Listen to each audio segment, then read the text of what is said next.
Assalamualaikum warahmatullahi wabarakatuh. Perkenalkan, nama saya Muhammad Sujawandi. Saat ini saya sebagai mahasiswa PPG dalam jabatan di Kementerian Agama Republik Indonesia tahun 2023 LPTK Universitas Islam Malang. Saat ini saya bertugas sebagai guru matematika di Madrasah Aliyah Negeri 3 Cirebon.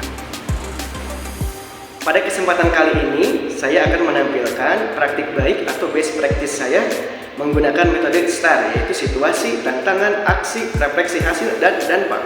Selamat menyaksikan.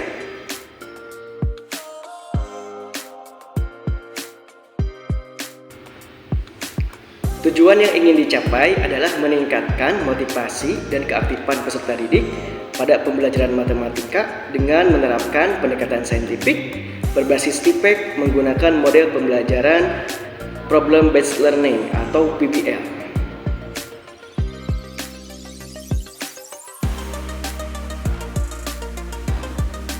Kondisi yang menjadi latar belakang masalah ini adalah yang pertama, kurangnya motivasi dan keaktifan peserta didik dalam pembelajaran matematika.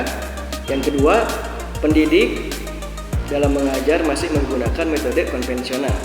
Yang ketiga, pendidik belum memaksimalkan penggunaan TIK dalam pembelajaran matematika.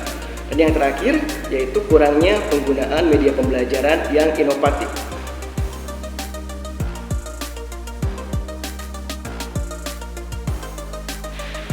Mengapa praktik ini penting untuk dibagikan? Karena saya kira banyak rekan pendidik yang lain yang mengalami permasalahan yang sama dengan permasalahan yang saya alami. Sehingga praktik ini diharapkan selain untuk memotivasi diri saya sendiri agar bisa terus mengembangkan diri, juga diharapkan bisa menjadi referensi atau inspirasi bagi rekan pendidik yang lain.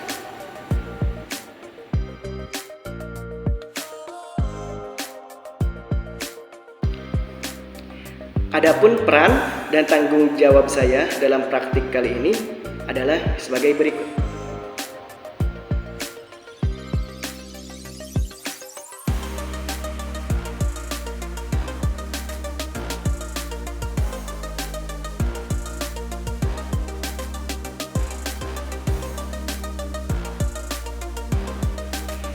Tantangan yang saya hadapi untuk mencapai tujuan adalah yang pertama, pendidik belum maksimal dalam menerapkan model pembelajaran yang inovatif. Yang kedua, pendidik belum memaksimalkan pemanfaatan TIK dalam pembelajaran matematika. Yang ketiga, kurangnya penggunaan media pembelajaran yang tepat yang sesuai dengan karakteristik materi dan karakteristik peserta didik. Yang keempat, peserta didik belum terbiasa untuk presentasi di depan kelas. Yang kelima, keterbatasan waktu untuk menerapkan model pembelajaran yang inovatif.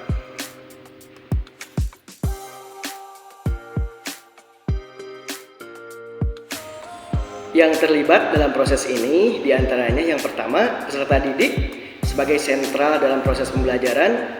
Yang kedua, pendidik sebagai fasilitator. Yang ketiga, dosen dan guru pamong sebagai pembimbing dalam proses melaksanakan PPL. Yang keempat, kepala madrasah sebagai pemangku wewenang memberikan dukungan berupa penyediaan fasilitas dan izin pelaksanaan praktek. Yang kelima, pendidik rekan sejawat yang membantu mendokumentasikan kegiatan pembelajaran.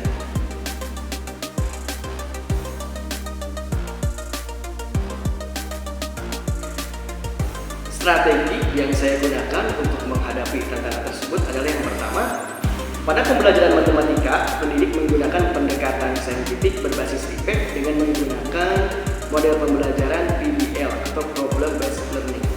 Yang kedua, menggunakan metode diskusi, tanya jawab, penugasan, dan analisis. Yang ketiga, pendidik membuat media pembelajaran, yaitu PowerPoint, yang menarik melalui aplikasi Canva. Yang keempat, pendidik menampilkan contoh video dari YouTube tentang penerapan nilai fungsi aljabar pada kehidupan sehari-hari. Yang kelima, pendidik juga membuat video pembelajaran sendiri, yang di dalamnya menjelaskan tentang cara mencari nilai limit fungsi aljabar. Yang keenam, pendidik membuat elektronik LKPD dan elektronik bahan ajar yang bisa peserta didik dapatkan dengan cara men-scan QR code yang sudah diberikan. Yang ketujuh, pendidik menggunakan aplikasi Quizzes untuk penilaian individu, dan bagi peserta didik yang mendapat nilai tertinggi itu mendapatkan reward atau hadiah. Yang terakhir, yang kedelapan, pendidik membuat Google Formulir, itu nanti diisi oleh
Sumber daya dan materi yang diperlukan untuk melaksanakan strategi ini adalah yang pertama, dibutuhkan jaringan internet, yang kedua laptop, yang ketiga monitor atau TV LCD, yang keempat handphone, yang kelima harus membuat elektronik LKPD, yang keenam membuat bahan ajar elektronik, yang ketujuh menggunakan aplikasi Quizzes, yang kedelapan membuat PowerPoint dengan Canva, dan yang kesembilan membuat Google Formulir.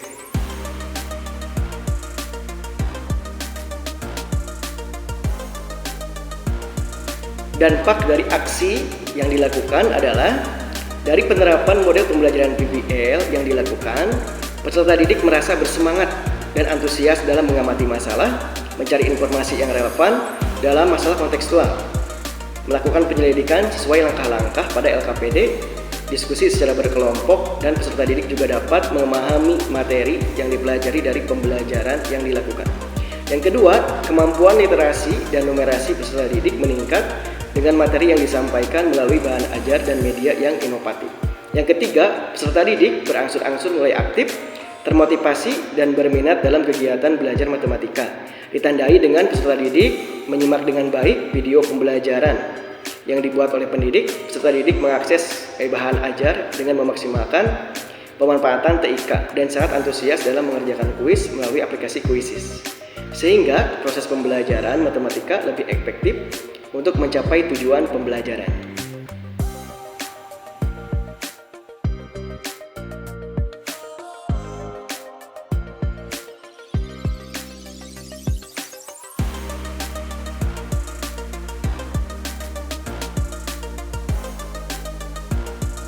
Assalamualaikum warahmatullahi wabarakatuh. Halo semuanya, saya Revalina Putri dari Madrasah Aliyah Negeri 3 Pondok Pesantren Cirebon.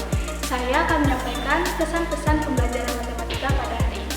Kesannya, pembelajaran hari ini sangat menarik karena Pak Suja memberikan beberapa video animasi terkait dengan materi limit fungsi aljabar, dan juga kami dikelompokkan lalu diberikan LKPD yang sangat menarik, dan juga Pak Suja memberikan reward kepada siswa yang memiliki nilai tertinggi, itu saya sendiri.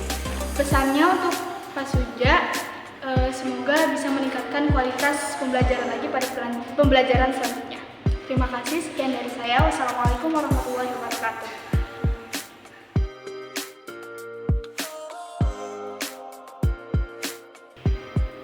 Faktor keberhasilan pembelajaran ini sangat ditentukan oleh penguasaan pendidik terhadap model pembelajaran yang dipakai, media yang digunakan, kemudian instrumen penilaian yang dibuat, dan bahan ajar yang dipakai.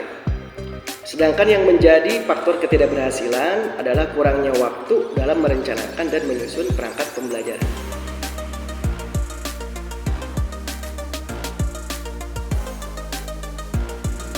Pembelajaran dari keseluruhan proses yang telah dilaksanakan adalah saya sebagai pendidik mendapat pengalaman dan ilmu baru tentang bagaimana cara merancang pembelajaran yang baik dan benar, yang sesuai dengan akar masalah, karakteristik peserta didik, karakteristik materi, dengan menggunakan pendekatan, model, metode, media pembelajaran, bahan ajar, dan instrumen penilaian yang tepat. Kemudian, menambah pengalaman dan memperkaya pengetahuan untuk melaksanakan pembelajaran yang inovatif dengan memaksimalkan penggunaan TIK dalam pembelajaran matematika. Demikian cerita best practice yang saya buat. Semoga apa yang saya sampaikan bisa bermanfaat untuk seluruh guru yang ada di Indonesia. Terima kasih. Akhirul kalam. Wassalamualaikum warahmatullahi wabarakatuh.